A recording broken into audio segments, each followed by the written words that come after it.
بات کچھ یوں ہے کہ اگر سرائیکی لنگول آئیڈنٹی سے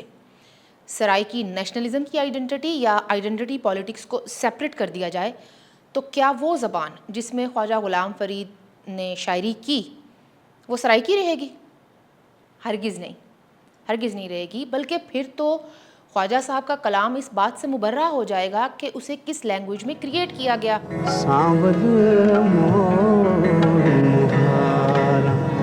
اور اگر ایسا نہیں بھی ہوگا، لیٹ سپوز، تو کم از کم خواجہ غلام فرید کی شاعری کی لینگویج پر نیشنلزم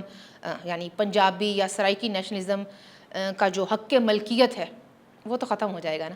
تو میرے کہنے کا مطلب یہ ہے کہ یہ سوال کہ خواجہ غلام فرید کس زبان کے شاعر ہیں صرف اس وقت تک ہی ریلیونٹ ہے جب تک پنجابی نیشنلزم کی شناخت یا پنجابی شناخت اور سرائیکی نیشنلزم کی شناخت یا سرائیکی شناخت ایک بائنری کی صورت میں ہمارے سامنے پیش کیے جاتے رہیں گے۔ لیکن اگر میں اس بائنری کی باغی بن جاؤں تو سب سے پہلے تو دونوں جانب کے نیشنلسٹ مجھے خوب گال مندہ کریں گے۔ یہ بھی تھی سکتے کہ میڈے او سرائیکی بھرا جنہ خواجہ غلام فرید کو فیس بک تے اپنا قومی شاعر اناؤنس کر چھوڑے او میں کو